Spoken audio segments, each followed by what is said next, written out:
Hello, আসসালামু আলাইকুম viewers. আর একটি নতুন ভিডিও নিয়ে আপনাদের সামনে উপস্থিত হলাম। আজকের ভিডিওতে মূলত আমি আলোচনা করব পাহাড়ি মুরগি চিনার উপায় এবং পাহাড়ি মুরগির ডিমের প্রোডাকশানে আসা পর্যন্ত কী খাবার খাওয়াতে হবে।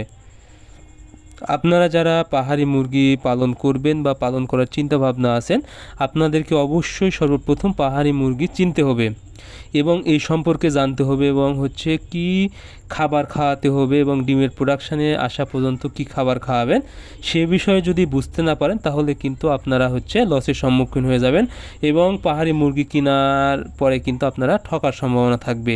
সেক্ষেত্রে আগে আপনাদেরকে এই বিষয়টা জানতে হবে এবং পাহাড়ি মুরগি চেনার যে দক্ষতা সেটা অর্জন করতে হবে।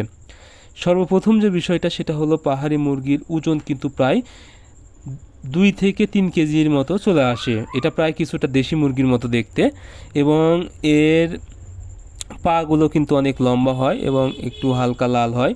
তাছাড়া আপনাদের ঠোঁট একদম ছোট থাকবে, এরকম কিছু বৈশিষ্ট্য আছে। আপনারা হয়তো বা দেখলে বুঝতে পারবেন। দেখেন, এগুলো কিন্তু পাহাড়ি মুরগি। এই মুরগির কিন্তু আকার আকৃতি একটু আলাদা। এরকম যদি আপনারা বুঝতে পারেন তাহলে অবশ্যই আপনারা কিনবেন। তাছাড়া দেশি মুরগির মতো হলে আপনারা কখনোই নেবেন না।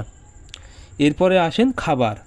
আপনারা পাহাড়ি মুরগিকে ফিড যদি খাওয়ান তাহলে সব রকমেরই ফিড খাওয়াতে পারবেন। বিশেষ করে প্রথম বাচ্চা অবস্থায় ব্রয়লার স্টার্টার খাওয়াতে পারবেন এবং ডিমের প্রোডাকশানে যদি আনতে চান তাহলে 40 দিন পর্যন্ত ব্রয়লার স্টার্টার খাওয়াতে পারবেন এবং এরপরে আপনারা অবশ্যই সোনালী গুঁড়ার অথবা লেয়ার গুঁড়ার খাওয়াবেন এবং ডিমের আগ মুহূর্তে আপনারা লেয়ার 1 খাওয়াবেন এবং ডিম দেওয়ার পরে অবশ্যই আপনারা যদি লেয়ার 1 খাওয়াতে পারেন, আশা করি আপনাদের এই মুরগিটা কিন্তু দীর্ঘদিন যাবত ডিম দিবে এবং এগুলো মুরগির দাম কিন্তু অনেক বেশি থাকে। বিশেষ করে একটি বড় মুরগ যদি হয় তাহলে দেখা যায় 1500 থেকে 2000 টাকা পর্যন্ত কিন্তু একটি মুরগির দাম লেগে যায়।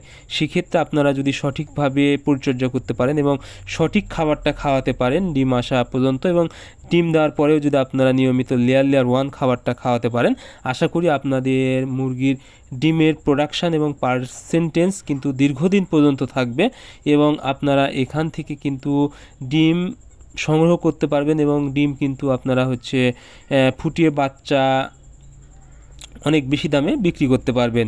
সো আপনারা যদি লাভজনকভাবে এই পাহাড়ি মুরগি থেকে ব্যবসা করতে চান তাহলে অবশ্যই আপনারা পাহাড়ি মুরগি কেনার আগ মুহূর্তে ভালোভাবে মুরগিটা চিনে নেবেন এবং এই সঠিকভাবে সঠিক নিয়মে সঠিক খাবারটা দিবেন।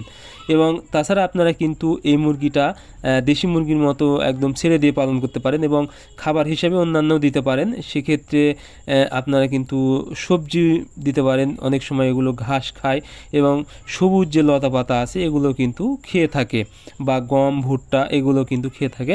সেক্ষেত্রে কিন্তু আপনারা ডিমের প্রোডাকশান কিন্তু ভালো পাবেন না। ডিম দিবে কিন্তু দেখা যাবে দেশি মুরগির মতো 10টা বা 20টা ডিম দেওয়ার পরে ডিম দেওয়া থেমে যাবে এবং দীর্ঘদিন পর্যন্ত কিন্তু ডিমের প্রোডাকশানে থাকবে না। আর আমি যে ফিডগুলো বললাম, আপনারা যদি ডিম আসার আগ মুহূর্তে লেয়ার 1 ফিড খাওয়াতে পারেন তাহলে কিন্তু এই মুরগি থেকে আপনারা দীর্ঘদিন যাবত ডিম নিতে পারবেন এবং ডিমের পার্সেন্টেজ এবং প্রোডাকশান কিন্তু অনেক ভালো থাকবে। এ থেকে কিন্তু আপনারা ভালো টাকা কিন্তু আয় করতে পারবেন। সো আপনারা অবশ্যই পাহাড়ি মুরগি পালন করার ক্ষেত্রে খাবার বিষয়ে সঠিকভাবে জেনে নেবেন, কারণ মুরগির ডিমের প্রোডাকশানে বা বড় করার জন্য খাবারটা সবচেয়ে বেশি ভূমিকা রাখে এবং যথেষ্ট পরিমাণ ভূমিকা পালন করে।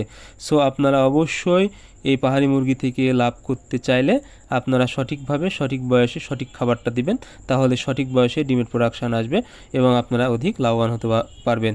সো আজকের ভিডিও পর্যন্তই। পরবর্তী ভিডিও পেতে অবশ্যই চ্যানেলটি সাবস্ক্রাইব করবেন। ধন্যবাদ সবাইকে। আল্লাহ হাফেজ।